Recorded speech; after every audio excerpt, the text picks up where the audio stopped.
आपका अपना RMS sir Khagaria के YouTube चैनल पर आप सभी छात्र छात्राओं को पुनः एक बार हार्दिक स्वागत है। आज हम आपके लिए 12th क्लास का सबसे VVI टॉपिक, आप जानते हैं 12th क्लास का लगभग 50% 44% सिलेबस यही है कि डिफरेंशिएशन। इसके बिना आप डिफरेंशिएशन के बिना, डेरिवेटिव्स के बिना आप 12th का ना तो इंटीग्रेशन बना सकते, ना एप्लीकेशन ऑफ इंटीग्रल्स बना सकते, ना एप्लीकेशन डेरिवेटिव्स बना सकते, ना लीनियर इक्वेशन बना सकते। साथ ही साथ ना तो आप फिजिक्स समझ सकते, ना ही आप केमिस्ट्री समझ सकते। तो इसलिए आप मेरे YouTube चैनल पर जाके उसे सब्सक्राइब, लाइक और शेयर जरूर कर दें। आज का टॉपिक आपका है अवकलज। क्या है? अवकलज या अवकल गुणांक, दोनों सेम चीज, और अवकलन ये भी लिखें। अब आपको सबसे बड़ी बात ये होता है 99% बच्चे अवकलन, अवकलज या अवकल गुणांक में अंतर ही नहीं समझता। सबसे पहले तो आप ये समझे अवकलज, अवकल गुणांक और अवकलन तीनों है, तीनों एक है कि तीनों अलग अलग है कि तीनों को समानता है। तो सबसे पहले हम आपको ये देखते हैं अवकल गुणांक और अवकलज, कोएफिशिएंट ऑफ डेरिवेटिव्स और डेरिवेटिव्स जो है दोनों सेम है। क्या है?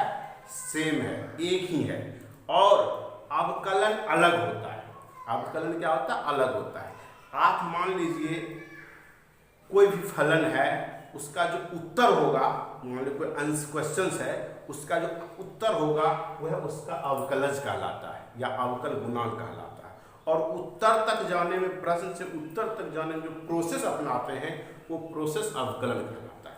क्या समझे? मेरे कहने का मतलब ये 2+2 करते हैं, ठेठ बता रहे हैं, सामान्य भाषा में 4 होता है। यदि मान इसको अवकलज समझे तो 4 इसका अवकलज है। लेकिन 4 कैसे हुआ, कौन विधि लगाए, इस विधि को क्या कहते हैं? अवकलन। क्या समझ गए? अब आपको यहां समझना है कि अवकलज पहले है क्या। सबसे पहले क्या है? अवकलज क्या होता है। जब आप अवकलज समझेंगे तो आराम से पूरा चीज समझ में आ जाएगा, और इसके बिना तो आप पढ़ ही नहीं सकते। अब देखिए अवकलज का नीचे डिफिनेशन लिखे हुए हैं। डिफिनेशन को यदि आप आराम से पढ़ते हैं, समझते हैं, आराम से सीख जाइएगा होता क्या है। अब आप देखिए अवकलज होता क्या है? किसी परतंत्र चर, क्या लिखे छोटे? किसी परतंत्र चर या आश्रित चर, डिपेंडेंट वेरिएबल बताए थे ना, एक दूसरे पर निर्भर करता हो। तो अब बताइए यहाँ आपको लिखे fx या y, उसे प्राय इस क्लास में fx या y लिखे, कोई दिक्कत? का स्वतंत्र चर x, किसका है? स्वतंत्र चर, जो स्वतंत्र, जो किसी पर निर्भर नहीं करता हो, के सापेक्ष होने वाली परिवर्तन, के सापेक्ष होने वाली परिवर्तन। देखिए पहले परिवर्तन समझते हैं। परिवर्तन आपको बताए थे बदलना, और इसके ठीक पहले वीडियो हम इंक्रीमेंट समझाए थे, वृद्धि। क्या बताए थे? वृद्धि। हम बोले थे यदि कोई चीज अभी मान लीजिए कि मान लीजिए आप चल रहे हो, आपका वेग अभी 10 सेंटीमीटर प्रति सेकंड है, 10 मिनट बाद या 5 मिनट बाद आपका वेग 4 मिनट प्रति सेकंड हो जाता है। यहाँ 4 में से 10 जो करेंगे, नहीं कि 10 में से 4, अंतिम स्थिति में से प्रारंभिक स्थिति जब घटाते हैं, फाइनल पोजीशन में जब इनिशियल पोजीशन घटाते हैं, वो उसका वृद्धि कहलाता है। कोई दिक्कत? वो परिवर्तन होगा। लेकिन दर पूछ रहा है, दर का मतलब क्या? मिनट में 10 सेकंड वैसा हुआ, तब 10 से भागेंगे। दर का मतलब क्या समझा था पिछले में? एक में। वह एक कुछ भी हो सकता है, किलो में, मीटर में, जो भी कहेगा ये होता है। ठीक। तो अब कहता है कि क्या? परिवर्तन की दर, दर का मतलब समझ गए? यदि मान ले जाए कि 10 मिनट में -6 परिवर्तन हो, तो 1 मिनट में कितना होगा या 1 सेकंड कितना होगा? तो -6/10। याद रहेगा ना? अब के सीमांत मान का मतलब है लिमिट, और सीमांत मतलब होता है छोटा, अल्प वृद्धि। क्या होता है? अल्प वृद्धि। इंक्रीमेंट भी समझाए थे। यदि x1 से बदलकर x2 हो जाए तो x2 - x1 को उसकी अल्प वृद्धि कहते हैं, जिसे डेल्टा सूत्र के सिखाए थे ना, x2 - x1 को कहते थे वृद्धि। और ये इसको डिनोट करते थे डेल्टा एक्स से। इन बताए थे। अब आपको देखना है सीमांत मान को क्या कहते हैं, उस फलन का अवकलज। देखिए लिखे हैं, तब अवकलज या अवकल गुणांक कहते हैं। ये तो आपका भाषा है, लैंग्वेज है, इसको आप समझिए। मैथमेटिकल टर्म में जब आप इसको समझते तब आसान हो जाएगा कि ये कह क्या रहा है, कैसे इसको निकाला जा सकता है, निकलने के बाद क्या होता है। देखिए सबसे पहले हम इक्वेशन मान रहे हैं गणितीय फॉर्मेट, गणितीय रूप में बनाना चाह रहे हैं। कोई फलन f(x) है, क्या है f(x), इसको मान लिए हुआ है, क्या मान लिया हुआ है, इसको समीकरण 1। इंक्रीमेंट चैप्टर का चौथा पॉइंट आपको बताए थे, स्वतंत्र चर में डेल्टा x की वृद्धि होने पर आश्रित चर में डेल्टा y की वृद्धि होगी। और यह बोले थे VBI है, प्रत्येक फलन का अवकलज ज्ञात करने के क्रम में लिखना पड़ता है। तो वही यहाँ बेटा लिखे हैं, क्या लिखे हैं, स्वतंत्र चर x में डेल्टा x की वृद्धि होने पर y में भी डेल्टा y की वृद्धि होगी, कहीं कोई दिक्कत। अब आप देखिए यहाँ y है, y plus delta y x, f(x) plus delta x। कुछ बच्चा ऐसे कर देता है, कैसे कर देता है, f(x) प्लस डेल्टा x, नहीं x के साथ कर दीजिएगा, x प्लस डेल्टा x में साथ क्या लगेगा f, और इसको क्या मान लेते हैं आप, समीकरण 1, समीकरण क्या हो गया 2। अब आप क्या करना है, परिवर्तन, क्या चाहिए, परिवर्तन। परिवर्तन समझाए थे, ई हो गया प्रारंभिक स्थिति, क्या अंतिम स्थिति, दोनों को घटाएंगे, घटाएंगे, इक्वेशन 2 घटा 1 करने पर y plus delta y minus y, f(x) plus delta x minus f(x), y कर दे डेल्टा y हुआ f(x) plus delta x minus f(x)। यहाँ तक कोई दिक्कत। ये आपका सिर्फ और सिर्फ क्या निकला, परिवर्तन। अब आपका छोटे है दर, आप कहिएगा दर क्या है, किसमें परिवर्तन होता है, कितना परिवर्तन होता है, डेल्टा x, डेल्टा x होता है, तो पूरा में परिवर्तन होगा डेल्टा x। 10 मिनट या 10 सेकंड था, 1 मिनट करते तो 1 में कितना होगा, डेल्टा x से जाके भाग देना पड़ता है, दोनों में भाग दीजिए, कितना से, डेल्टा x से नीचे, तब निकलेगा 1 में।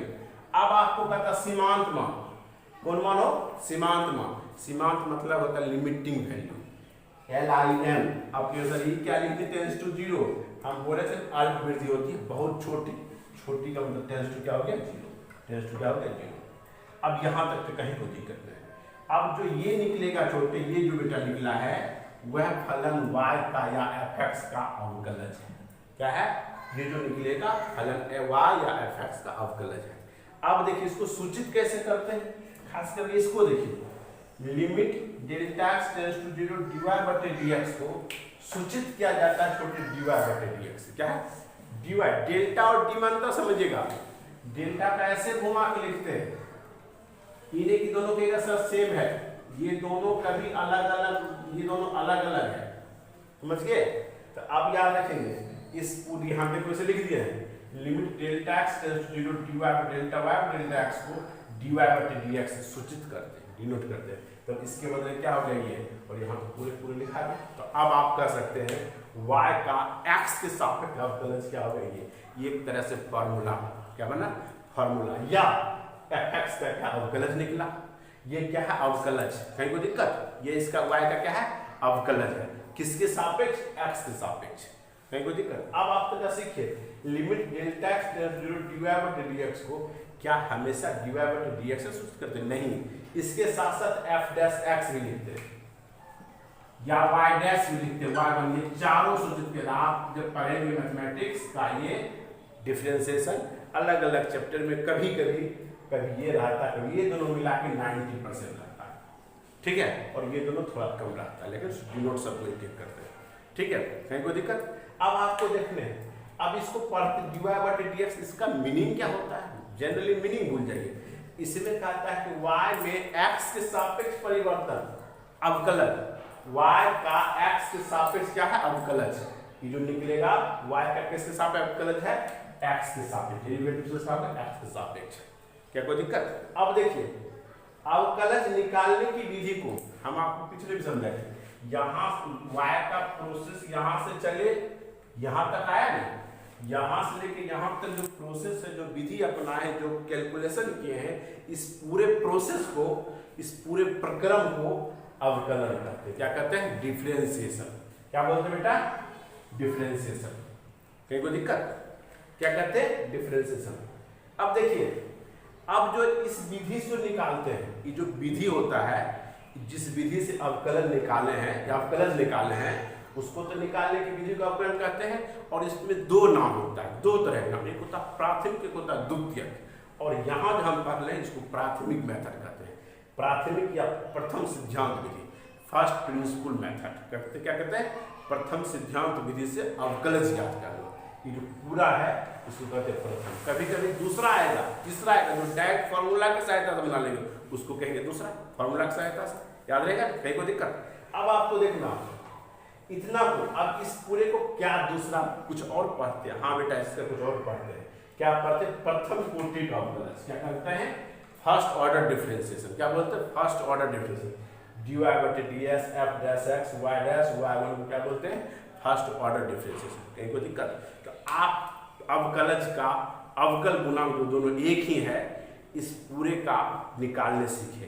पहला तो इसका डिफरेंशियल समझा दिए, शास्त्रीय चर का स्वतंत्र चर के सापेक्ष होने वाली परिवर्तन की दर के सीमांत मान को क्या कहते हैं, अवकलज या अवकल गुणांक। नहीं, अब देखिए ये अवकलज या अवकल गुणांक निकालने में जो विधि अपनाते हैं उस विधि को क्या कहते हैं, अवकलन, डिफरेंशिएशन। अभी आपको समझाए थे 2 + 2 = 4, 4 उसका अवकलन हो गया। और निकाले कैसे, चाहे 2 को लगे फिर लिखे, फिर 2 को लिखकर बच्चा पर है, वो जो प्रोसेस अपना उसको क्या कहते हैं, अवकलन। कहीं को दिक्कत, समझ गए ना। अब आपको देखना, और इस विधि से खास ये जो मेथड है, इस मेथड को कहते हैं छोटे फर्स्ट प्रिंसिपल मेथड, और जो निकलता उसको कहते हैं फर्स्ट ऑर्डर डिफरेंशिएशन। किसका, इसका। कहीं को दिक्कत। अब आपको देखना इसकी कुछ और प्रॉपर्टी है, उसको हम बताएंगे। अब देखिए आपको 5 को तो प्रॉपर्टी बता दिए, छठा प्रॉपर्टी क्या दिया उसको समझते हैं। आप स्पर्श रेखा 10 से पढ़े, स्पर्श रेखा कहते हैं कि यदि मान लिया जाए, यहाँ लिखा हुआ स्पर्श अवकलज का ज्यामितीय अर्थ किसी स्पर्श रेखा की किसी बिंदु पर स्पर्श रेखा की ढाल, ये जो dy बटे dx निकलता है यह स्पर्श रेखा की ढाल है। क्या है छोटे, स्पर्श रेखा की ढाल है, इसको समझते। किसी बिंदु पर आपको 11th में जब स्पर्श रेखा पढ़े होंगे वहाँ कहते थे tan थीटा x अक्ष के साथ धनात्मक दिशा में जो कोण बनती थी उसके स्पर्श दिया को ढाल कहते थे, नहीं कहते थे, अर्थात tan थीटा। यहाँ याद रखेंगे, यहाँ dy बटे dx उस बिंदु पर स्पर्श अभी प्रथम अवकलज होता है, उसका क्या होता है, ढाल होता है। इसका हम ज्यामितीय अर्थ समझाएंगे, मीनिंग, लेकिन आप ठेठ को याद रखेंगे, थोड़ा सा समझ, इसका विस्तार अगले वीडियो में बताएंगे कि जिसका ज्यामितीय अर्थ कैसे निकलता है। लेकिन आप याद रखें dy बटे dx मतलब क्या होता है, स्पर्श रेखा की ढाल। अब आपका दूसरा पॉइंट देखिए, सीमा का भाव समाहित होता है। इसमें जब करेंगे आपका परिभाषा ही देखिए, सीमांत मान है ना, सीमांत मान, इसके बिना क्या डिफरेंशिएट डेरिवेटिव संभव है, अवकलज संभव है नहीं ना। तो इसलिए आप याद रखेंगे अवकलज में क्या होता है, सीमा का भाव समाहित होता है। अगला पॉइंट क्या है, अवकलज की चर्चा केवल एक बिंदु पर होती है। अवकलज की जो चर्चा होती है, जैसे किसी फलन का अवकलज ज्ञात करना हो सकता है कि अंतराल हो गया किसी एक बिंदु पर, यहाँ जब भी होती किसी एक पॉइंट पर, चाहे जो भी हो वह पॉइंट, उस पर वह अवकलज है या नहीं है, ये देखना पड़ता है। अगला देखिए क्या है, अवकलज हमेशा अद्वितीय होता है। ये बेटा पॉइंट याद करने वाली बात। आप जैसे कि हम बना रहे हैं किसी फलन का अवकलज, आप बना रहे हो, अलग अलग टीचर बना, अलग अलग स्टूडेंट बना रहे हैं, यदि सबका उत्तर क्या होगा, क्या सबका उत्तर एक होगा, हाँ 100%। विधि कोई भी हो, यदि उसमें त्रिकोणमिति का फॉर्मूला यूज नहीं होता है, सामान्य है, तो निश्चित रूप से उसका अवकलज हर सबका क्या होगा, एक ही होगा और द्वितीय प्राप्त होगा। ये ऑब्जेक्टिव है, याद रखेंगे, सामान्य बुक में नहीं मिलता है। आप जो सब खोज लीजिएगा, जनरल टीचर बता देंगे, जनरल यूट्यूब पर सर्च करके, कभी नहीं मिलेगा, गारंटी करते हैं। अब आपको देखना है अगला क्या है, अवकलज का शाब्दिक अर्थ क्या बताएगा। हम बताए कि अवकलज का डेरिवेटिव्स का शाब्दिक मीनिंग होता है चेंज, अर्थात यहाँ बताए थे परिवर्तन, तोड़ना। दूसरा मतलब क्या बताया, तोड़ना। इस पेन को बार बार करके जितना बार टुकड़ा खोल सकते हुए आप करके गलत अवकलज, कहीं कोई दिक्कत। तो अब आपको इसके नेक्स्ट वाले वीडियो जाएगा, उसमें विस्तृत रूप से खास करके अब ज्यामितीय अर्थ जो dx होता है, स्पर्श रेखा की ढाल होता है, इसके बारे में बताया जाएगा। और तो बेटा उस वीडियो के साथ में कुछ फार्मूला देंगे, उस फार्मूला का आप याद रखेंगे तो आराम से सवाल बनाने में जुट जाओगे। बहुत बहुत धन्यवाद।